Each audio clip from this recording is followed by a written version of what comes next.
Hi hello ಸ್ನೇಹಿತರೆ, welcome back to Shubha channel. ಸ್ನೇಹಿತರೆ, ಈ ಸಾರಿ ನಮಗೆ ಮಂಗಳವಾರ ಹನುಮ ಜಯಂತಿ ಬಂದಿದೆ. ಹಾಗಾಗಿ ಈ ದಿನ ನಾವು ಸಾಯಂಕಾಲ ಮನೆಯಲ್ಲಿ ದೀಪ ಹಚ್ಚುವ ಸಮಯದಲ್ಲಿ ಆಂಜನೇಯ ಸ್ವಾಮಿಯನ್ನು ನೆನೆದು, ಆಂಜನೇಯ ಸ್ವಾಮಿ ಫೋಟೋ ಅಥವಾ ವಿಗ್ರಹ ಇತ್ತು ಅಂದರೆ ಆ ವಿಗ್ರಹದ ಮುಂದೆ ಯಾವ ರೀತಿಯಾಗಿ ದೀಪ ಹಚ್ಚಬೇಕು ಮತ್ತು ಯಾವ ಮಂತ್ರವನ್ನು ಹೇಳ್ಕೊಬೇಕು ಅಂತಲೂ ತಿಳಿಸ್ಕೊಡ್ತಾ ಇದ್ದೀನಿ. ಇನ್ನು ಅದ್ರ ಜೊತೆ ನಾವು ತೆಂಗಿನಕಾಯಿ ಮೇಲೆ ಸ್ವಸ್ತಿಕನ್ನು ಬರೆದು ದೇವಸ್ಥಾನಕ್ಕೆ ಕೊಡೋದ್ರಿಂದ 21 ದಿನದಲ್ಲಿ ನಿಮ್ಮ ಏನು ಮನಸ್ಸಿನಲ್ಲಿ ಸಂಕಲ್ಪ ಮಾಡಿಕೊಂಡು ನೀವು ಆಂಜನೇಯ ಸ್ವಾಮಿ ದೇವಸ್ಥಾನಕ್ಕೆ ಈ ಒಂದು ತೆಂಗಿನಕಾಯಿಯನ್ನು ಕೊಟ್ಟರೆ ಸಾಕು, ನೀವು ಅಂದುಕೊಂಡ ಕೆಲಸ 21 ದಿನದಲ್ಲೇ ನಿಮ್ಮ ಆಸೆ ಅನ್ನೋದು ನೆರವೇರುತ್ತೆ. ಹಾಗಾಗಿ ಯಾವ ರೀತಿಯಾಗಿ ಕೊಡಬೇಕು ಮತ್ತು ದೀಪವನ್ನು ಹಚ್ಚಬೇಕಂದ್ರೆ ನಾವು ಮನೆಯಲ್ಲಿ ಯಾವ ರೀತಿಯಾಗಿ ದೀಪ ಹಚ್ಚಬೇಕು ಅಂತಲೂ ತಿಳಿಸ್ಕೊಡ್ತಾ ಇದ್ದೀನಿ.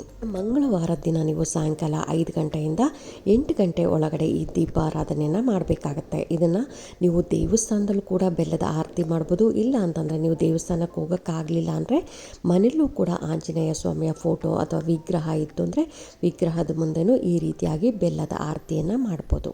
ನೀವು ದೇವಸ್ಥಾನದಲ್ಲಿ ಮಾಡ್ತೀರಿ ಅಂದರೆ ಅಡಿಕೆ ತಟ್ಟೆ ತೊಗೊಂಡೋಗಿ ಅಲ್ಲೂ ಮಾಡ್ಬೋದು. ಇಲ್ಲಾಂದರೆ ಈ ಥರದ ಎಲೆ ತೊಗೊಂಡೋಗಿ ಮಾಡ್ಬೋದು. ಮನೇಲಿ ಮಾಡ್ತೀನಿ ಅಂದರೆ ನೀವು ತಾಮ್ರದ ತಟ್ಟೆ, ಬೆಳ್ಳಿ ತಟ್ಟೆ ಅಥವಾ ಅಡಿಕೆ ತಟ್ಟೆಗಳು ಕೂಡ ಮಾಡ್ಬೋದು. ಸ್ನೇಹಿತರೆ, ನಾನು ನಿಮಗೆ ಎಲೆ ಮೇಲೆ ಮಾಡಿ ತೋರಿಸ್ತಾ ಇದ್ದೀನಿ ನೋಡಿ. ಎಲೆಗೆ ಚೆನ್ನಾಗಿ ಫಸ್ಟ್ ಎಲೆ ತೊಳ್ಕೊಂಡು ಒರೆಸ್ಕೊಂಡು ಅದಕ್ಕೆ ಅರಿಶಿನ, ಕುಂಕುಮ, ಗಂಧವನ್ನು ಹಚ್ಕೊಬೇಕಾಗತ್ತೆ. ನಂತರ ಇದಕ್ಕೆ ಒಂದು 1/4 kg ಆಗಷ್ಟು ಅಥವಾ ಒಂದು ಅರ್ಧ kg ಆಗಷ್ಟು ನೀವು ಅಕ್ಕಿಯನ್ನು ಹಾಕ್ಕೊಂಡು ಅದನ್ನು ಪೂರ್ತಿಯಾಗಿ, ಅಂದರೆ ತಟ್ಟೆ ದೊಡ್ಡದಿರುತ್ತಲ್ಲ, ನೀವು ಚಿಕ್ಕ ತಟ್ಟೆ ತೊಗೊಂಡ್ರೆ ಕಡಿಮೆ ಅಕ್ಕಿ ಹಿಡಿಯುತ್ತೆ. ಈ ಥರದ್ದು ದೊಡ್ಡ ಎಲೆ ತೊಗೊಂಡಲ್ಲಿ ಸ್ವಲ್ಪ ಜಾಸ್ತಿ ನಾವು ಅಕ್ಕಿಯನ್ನು ಹಾಕ್ಕೊಬೇಕಾಗತ್ತೆ. ಈ ಅಕ್ಕಿಯನ್ನು ಹಾಕ್ಕೊಂಡು ಪೂರ್ತಿಯಾಗಿ, ಅಂದರೆ ಎಲೆ ಪೂರ್ತಿಯಾಗಿ ಅಕ್ಕಿ ಹಾಕ್ಕೊಂಡಿದ್ದೀನಿ. ಈಗ ಇದ್ರ ಮೇಲೆ ನಾನು 2 ವೀಳ್ಯದೆಲೆಯನ್ನು ಇಟ್ಕೊಂಡಿದ್ದೀನಿ. ಯಾಕೆ ಅಂತಂದರೆ ಆಂಜನೇಯ ಸ್ವಾಮಿಗೆ ವೀಳ್ಯದೆಲೆ ಹಾರವನ್ನು ಹಾಕೋದಾಗಲಿ ಅಥವಾ ವೀಳ್ಯದೆಲೆ ಮೇಲೆ ದೀಪಾರಾಧನೆ ಮಾಡಿದ್ರೂ ತುಂಬಾ ಒಳ್ಳೆಯದು. ಹಾಗಾಗಿ 2 ವೀಳ್ಯದೆಲೆ ತೊಗೊಂಡಿದ್ದೀನಿ. ಅದಕ್ಕೂ ಕೂಡ ಅರಿಶಿನ ಮತ್ತು ಹಾಗೆಯೇ ಕುಂಕುಮ ಕೂಡ ಹಚ್ಕೊಂಡಿದ್ದೀನಿ. ಇದರ ಮೇಲೆ ಚೆನ್ನಾಗಿರುವಂಥ ನೀವು ಬೆಲ್ಲದ ಅಚ್ಚು, ಎಲ್ಲೂ ಹೋಲಾಗಿರಬಾರ್ದು, ಮುಕ್ಕಾಗಿರ್ಬೋದು, ಆ ಥರದ ಬೆಲ್ಲದ ಅಚ್ಚನ್ನು ನೀವು ನೋಡಿ ತೊಗೊಬೇಕಾಗತ್ತೆ. ದೀಪಕ್ಕೂ ಅಷ್ಟೇ ನಾವು ಅರಿಶಿನ ಕುಂಕುಮವನ್ನೆಲ್ಲ ಹಚ್ಕೊಂಡು ನಾವು ಹೂಗಳಿಂದ ಅಲಂಕಾರ ಮಾಡ್ಕೊಬೇಕು. ಇದಕ್ಕೆ ಕೆಂಪು ಬತ್ತಿ ಹಾಕಿದ್ರೆ ತುಂಬಾ ಒಳ್ಳೆಯದು. ಆಂಜನೇಯ ಸ್ವಾಮಿಗೆ ಕೇಸರಿ ಬತ್ತಿ ಅಂದರೆ ತುಂಬ ಪ್ರೀತಿ. ಹಾಗಾಗಿ ಕೇಸರಿ ಬತ್ತಿ ನಿಮಗೆ ಎಲ್ಲ ಶಾಪ್ಗಳಲ್ಲೂ ಈಗಂತೂ ಕೇಸರಿ ಬತ್ತಿ ಸಿಗ್ತಾ ಇದೆ. ಹಾಗಾಗಿ ನೀವು ಕೇಸರಿ ಬತ್ತಿಯನ್ನು ತೊಗೊಂಬಂದು 2 ಬತ್ತಿಯನ್ನು ನೀವು ಹಾಕಬೇಕಾಗತ್ತೆ. ಇಲ್ಲಿ ತೋರಿಸ್ತಾ ಇದ್ದೀನಲ್ಲ ಸ್ನೇಹಿತರೆ, ಕೇಸರಿ ಬತ್ತಿ ಪಾಕೆಟ್ ಅಂದರೆ ಈ ಥರ ಸಿಗುತ್ತೆ. ನೀವು ಇನ್ನು ಮನೆಯಲ್ಲೂ ಕೂಡ ಈಸಿಯಾಗಿ ಮಾಡ್ಕೊಬೋದು. ಸ್ವಲ್ಪ ಕೇಸರಿ ಬರುತ್ತಲ್ವ, ಅಂದರೆ ಆಂಜನೇಯ ಸ್ವಾಮಿ ದೇವಸ್ಥಾನಕ್ಕೆ ನಾವು ಕೇಸರಿ ಕುಂಕುಮ ಕೊಡ್ತೀರಲ್ಲ, ಆ ಕೇಸರಿ ಕುಂಕುಮಕ್ಕೆ ಸ್ವಲ್ಪ ತುಪ್ಪವನ್ನು ನೀವು ಮಿಕ್ಸ್ ಮಾಡಿಕೊಂಡು ಮಾಮೂಲಿ ಬತ್ತಿಯನ್ನೇ ನೀವು ಅದರಲ್ಲಿ ನೀಟಾಗಿ ಆ ಕಲರಲ್ಲಿ, ಅಂದರೆ ಕೆಂಪು ಕಲರಲ್ಲಿ ನೀವು ಪೂರ್ತಿಯಾಗಿ ಮಾಡೋದ್ರಿಂದ ಅದು ಕೇಸರಿ ಬತ್ತಿ ಆಗುತ್ತೆ. ಈ ರೀತಿಯಾಗಿ ಮನೆಯಲ್ಲೂ ಕೂಡ ನೀವು ಈಸಿಯಾಗಿ ಮಾಡ್ಕೊಬೋದು. ಇನ್ನು ಆಂಜನೇಯ ಸ್ವಾಮಿಗೆ ದಾಸವಾಳದ ಹೂವು ಆಗಲಿ, ಹಾಗೆಯೇ ಮಲ್ಲಿಗೆ ಹೂವಾಗಲಿ ಮತ್ತು ವೀಳ್ಯದೆಲೆ, ಹಾಗೆಯೇ ನಿಮಗೆ ತುಳಸಿ ಮಾಲೆ ಅತಿ ಪ್ರಿಯ. ಹಾಗಾಗಿ ನಿಮಗೆ ಯಾವುದು ಆಗುತ್ತೋ ಅದನ್ನು ಆ ದಿನ ನೀವು ಅರ್ಪಣೆ ಮಾಡಬೇಕಾಗತ್ತೆ. ನಂತರ ನೀವು ದೀಪಕ್ಕೆ ತುಪ್ಪನೇ ಹಾಕಬೇಕಾಗತ್ತೆ. ಯಾವುದೇ ಕಾರಣಕ್ಕೂ ನೀವು ಎಣ್ಣೆನ ಬಳಸೋಕೆ ಹೋಗ್ಬಿಡಿ, ತುಪ್ಪವನ್ನೇ ಹಾಕಬೇಕಾಗತ್ತೆ. ಇನ್ನು ನಾನಿಲ್ಲಿ ಬಾಳೆಹಣ್ಣನ್ನು ಪ್ರಸಾದವಾಗಿ ಇಟ್ಕೊಂಡಿದ್ದೀನಿ. ನಿಮ್ಮ ಮನೇಲಿ ಏನಿರುತ್ತೋ ಅದನ್ನು ಇಟ್ಕೊಬೋದು. ಈಕಾರತಿಯಿಂದ ಆಗಲಿ ಅಥವಾ ನೀವು ಅಗರಬತ್ತಿಯಿಂದ ಆಗಲಿ ಹಚ್ಚಬೇಕಾಗತ್ತೆ. ಒಂದೇ ಸರಿ ಮ್ಯಾಚ್ ಬಾಕ್ಸಿಂದ ನೀವು ಯಾವುದೇ ಕಾರಣಕ್ಕೂ ಹಚ್ಚಕ್ಕೆ ಹೋಗಬಾರ್ದು.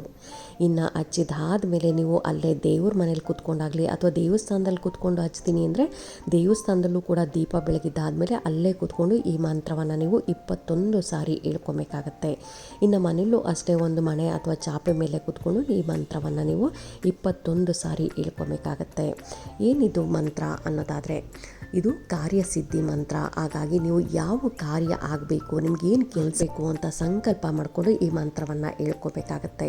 ಮಂತ್ರ ಹೀಗಿದೆ ನೋಡಿ: ತ್ವಮಾಸ್ಮಿನ್ ಕಾರ್ಯನಿರ್ಯೋಗೆ ಪ್ರಮಾಣಂ ಹರಿಸತ್ತಮ ಹನುಮನ್ ಯತ್ನಮಾಸ್ತಾಯ ದುಃಖಕ್ಷಯ ಕರೋಭವ.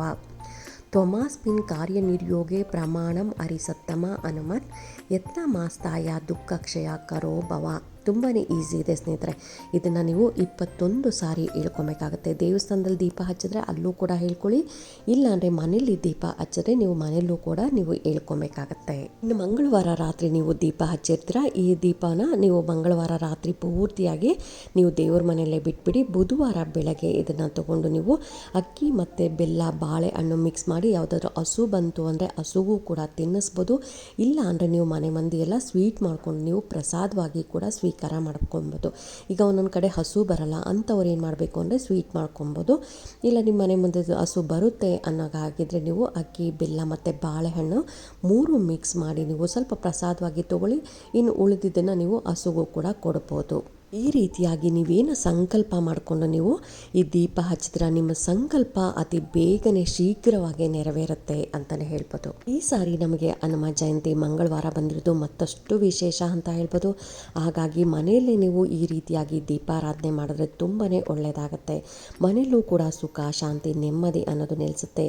ನೀವು ಸಂಕಲ್ಪ ಮಾಡಿಕೊಂಡು ಯಾವ ಕಾರ್ಯ ಆಗಬೇಕು ಅಂತ ನೀವು ನೆನೆಸ್ಕೊಂಡು ಮಕ್ಕಳ ಮದುವೆ ಆಗಬೇಕಾ ಅಥವಾ ಒಳ್ಳೆ ಕೆಲಸ ಬೇಕಾ ಅಥವಾ ನೀವು ಒಳ್ಳೆ ಮನೆ ಕಟ್ಟಬೇಕಾ, ಯಾವ ಕೆಲಸ ಆಗಬೇಕು ಅಂತಿರುತ್ತೋ ಆ ಕೆಲಸವನ್ನು ನೀವು ಆ ಕಾರ್ಯವನ್ನು ನೀವು ಸಂಕಲ್ಪ ಮಾಡಿಕೊಂಡು ನೀವು ಈ ರೀತಿಯಾಗಿ ದೀಪ ಹಚ್ಚಿ ಕಾರ್ಯಸಿದ್ಧಿ ಮಂತ್ರವನ್ನು ಹೇಳೋದ್ರಿಂದ ನಿಮ್ಮ ಕಾರ್ಯ ಅತಿ ಶೀಘ್ರವಾಗಿ ನೆರವೇರುತ್ತೆ ಅಂತಲೇ ಹೇಳ್ಬೋದು. ಇನ್ನು ನಾವು ದೇವಸ್ಥಾನಕ್ಕೆ ತೆಂಗಿನಕಾಯಿನ ಅಂದರೆ ಪೂರ್ಣ ತೆಂಗಿನಕಾಯಿನ ಯಾವ ರೀತಿಯಾಗಿ ಕೊಟ್ಟು ಬರಬೇಕು ಅನ್ನೋದಾದರೆ, ಒಂದು ತೆಂಗಿನಕಾಯಿ ತೊಗೊಳ್ಳಿ, ಅದರಲ್ಲಿ ನೀರಿರಬೇಕು, ಚೆನ್ನಾಗಿರುವಂಥ ಒಂದು ದಪ್ಪದಾಗಿರುವಂಥ ತೆಂಗಿನಕಾಯಿ ತೊಗೊಳ್ಳಿ. ಅದಕ್ಕೆ ಕೇಸರಿ ಕುಂಕುಮ ಬರುತ್ತಲ್ಲ, ಆಂಜನೇಯ ಸ್ವಾಮಿಗೆ ನಾವು ಕೇಸರಿ ಕುಂಕುಮ ಕೊಡ್ತೀರಲ್ಲ, ಆ ಕೇಸರಿ ಕುಂಕುಮದಲ್ಲಿ ನೀವು ಎಳ್ಳೆಣ್ಣೆ ಆಗಲಿ ಅಥವಾ ತುಪ್ಪ ಆಗಲಿ ಮಿಕ್ಸ್ ಮಾಡಿ, ಆದಷ್ಟು ನೀವು ಎಳ್ಳೆಣ್ಣೆ ಮಿಕ್ಸ್ ಮಾಡಿಕೊಂಡು ಈ ರೀತಿಯಾಗಿ ಸ್ವಸ್ತಿಕ್ ಬರಿಬೇಕಾಗತ್ತೆ. ತೆಂಗಿನಕಾಯಿ ಮೇಲೆ ಸ್ವಸ್ತಿಕ್ ಬರಿಬೇಕಾಗತ್ತೆ. ಇದನ್ನು ನೋಡಿಕೊಂಡು ನೀಟಾಗಿ ನೀವು ಸ್ವಸ್ತಿಕ್ ಬರೆದು ಮನೇಲೇ ನೀವು ಇದಕ್ಕೊಂದ್ಸರಿ ಪೂಜೆ ಮಾಡಿ, ದೇವ್ರ ಮನೇಲಿ ಒಂದು ತಟ್ಟೆಲಿ ಇಟ್ಟು ನೀವು ಇದಕ್ಕೆ ಪೂಜೆ ಮಾಡಬೇಕಾಗತ್ತೆ. ನೀವು ಸಂಕಲ್ಪ ಮಾಡ್ಕೊಳ್ಳಿ, ನಿಮಗೇನು ಕೆಲಸ ಆಗಬೇಕು ಅಂತ ಸಂಕಲ್ಪ ಮಾಡಿಕೊಂಡು ಇದನ್ನು ತೊಗೊಂಡೋಗಿ ನೀವು ಆ ದಿನ ಆಂಜನೇಯ ಸ್ವಾಮಿ ದೇವಸ್ಥಾನಕ್ಕೆ ನೀವು ಹೇಳಿ, ಅಲ್ಲಿ ಪುರೋಹಿತರಿಗೆ ನೀವು ಹನುಮಂತನ ಪಾದದ ಹತ್ರ ಇಡಿ ಅಂತ ಹೇಳಿಬಿಟ್ಟು ನೀವು ತೆಂಗಿನಕಾಯಿನ ಕೊಟ್ಟು ಹನುಮಂತನ ಪಾದದ ಹತ್ರ ಇಡಿಸ್ಬೇಕಾಗತ್ತೆ. ನಂತರ ನೀವು ಅಲ್ಲೇ ಕೂತ್ಕೊಂಡು ಹನುಮಾನ್ ಚಾಲೀಸ್ನ ಎಷ್ಟು ಸರಿ ಆಗುತ್ತೋ ಅಷ್ಟು ಸರಿ ನೀವು ಹನುಮಾನ್ ಚಾಲೀಸ್ನ ಪಠಣೆ ಮಾಡ್ಕೊಳ್ಳೋದಾಗಲಿ ಅಥವಾ ಜೈ ರಾಮ್ ಶ್ರೀರಾಮ್ ಜೈ ಜೈ ರಾಮ್ ಅಂತ ನೀವು ಹೇಳ್ಕೊಳ್ಳೋದಾಗಲಿ, ಈ ರೀತಿಯ ಯಾವುದಾದ್ರೂ ಒಂದು ಮಂತ್ರವನ್ನು, ಹನುಮಂತನ ಮಂತ್ರ, ರಾಮನ ಮಂತ್ರವನ್ನು ಹೇಳ್ಕೊಂಡು ಒಂದು 5 ನಿಮಿಷಗಳ ಕಾಲ ಅಲ್ಲೇ ಕೂತ್ಕೊಳ್ಳಿ. ನಂತರ ನೀವು ದೇವಸ್ಥಾನವನ್ನು 5 ಸುತ್ತು ಅಥವಾ 9 ಸುತ್ತು ನೀವು ಈ ರೀತಿಯಾಗಿ ಪ್ರದಕ್ಷಿಣೆ ಹಾಕಿ ನೀವು ಮನೆಗೆ ಬರಬೇಕಾಗತ್ತೆ. ಯಾವುದೇ ಕಾರಣಕ್ಕೂ ಆ ತೆಂಗಿನಕಾಯಿನ ವಾಪಸ್ ನೀವು ತೊಗೊಂಬರಬಾರ್ದು. ಅಲ್ಲಿ ಆಂಜನೇಯ ಸ್ವಾಮಿಯ ಪಾದದ ಹತ್ರನೇ ನೀವು ಬಿಟ್ಟು ಬರಬೇಕಾಗತ್ತೆ. ನೀವು ಅಲ್ಲಿ ಓದಲ್ಲಿ ನೀವು ಸಂಕಲ್ಪ ಮಾಡ್ಕೊಳ್ಳಿ, ನಿಮಗೆ ಯಾವ ಕೆಲಸ ಆಗಬೇಕು ಅಂತ ಸಂಕಲ್ಪ ಮಾಡಿಕೊಂಡು ನೀವು ಆಂಜನೇಯ ಸ್ವಾಮಿ ದೇವಸ್ಥಾನಕ್ಕೆ ಕೊಟ್ಟು ಬರೋದ್ರಿಂದ ಆದಷ್ಟು ಬೇಗ ಅಂದರೆ 21 ದಿನದಲ್ಲಿ ನಿಮ್ಮ ಆಸೆ ನೆರವೇರುತ್ತೆ. ನೀವು ಏನು ಅಂದುಕೊಂಡ್ರೆ ಆ ಆಸೆ ನೆರವೇರುತ್ತೆ ಅಂತಲೇ ಹೇಳ್ಬೋದು. ಹಾಗಾಗಿ ಎಲ್ಲರೂ ಮಾಡ್ಕೊಳ್ಳಿ, ತುಂಬಾ ಈಸಿ ಇದೆ. ಒಂದು ತೆಂಗಿನಕಾಯಿಗೆ ನಾವು ಸ್ವಸ್ತಿಕ್ ಬರೆದು ಕೊಡೋದ್ರಿಂದ ನಮಗೆ ಒಳ್ಳೆಯದಾಗುತ್ತೆ. ಹಾಗಾಗಿ ಎಲ್ಲರೂ ಮಾಡ್ಕೊಳ್ಳಿ ಅಂತ ಹೇಳ್ತಾ, ಇನ್ನು ಹನುಮಾನ್ ಜಯಂತಿ ದಿನ ಮನೆಯಲ್ಲೂ ಕೂಡ ದೀಪ ಹಚ್ಚಿ, ಇನ್ನು ಆದಷ್ಟು ನೀವು ದೇವಸ್ಥಾನದಲ್ಲಿ ದೀಪ ಹಚ್ತೀನಿ ಅಂದರೆ ದೇವಸ್ಥಾನದಲ್ಲಿ ಕೂಡ ದೀಪ ಹಚ್ಬೋದು. ಕಾರ್ಯಸಿದ್ಧಿ ಮಂತ್ರವನ್ನು ಹೇಳ್ಕೊಳ್ಳೋದ್ರಿಂದನೂ ಕೂಡ ತುಂಬಾ ಒಳ್ಳೆಯದಾಗುತ್ತೆ ಅಂತ ಹೇಳ್ತಾ, ಈ ವಿಡಿಯೋ ಹೇಗೆ ಅನ್ನಿಸ್ತು ಅಂತ ನೀವು ಕಾಮೆಂಟ್ ಸೆಕ್ಷನ್ಲಿ ಕಾಮೆಂಟ್ ಮಾಡಿ, ಲೈಕ್ ಮಾಡಿ, ಶೇರ್ ಮಾಡಿ, ಸಬ್ಸ್ಕ್ರೈಬ್ ಮಾಡಿ. ಇನ್ನೂ ನನ್ನ ಚಾನಲ್ನ ಯಾರಾದರೂ ಹೊಸಬರು ನೋಡ್ತಾ ಇದ್ದರೆ ಸಬ್ಸ್ಕ್ರೈಬ್ ಮಾಡ್ಕೊಳ್ಳಿ. ಪಕ್ಕದಲ್ಲಿರೋಂಥ ಬೆಲ್ ಐಕಾನ್ ಪ್ರೆಸ್ ಮಾಡೋದ್ರಿಂದ ನಾನು ಹಾಕೋ ವಿಡಿಯೋಗಳೆಲ್ಲ ಬೇಗ ಬಂದು ತಲುಪುತ್ತೆ. Thank you.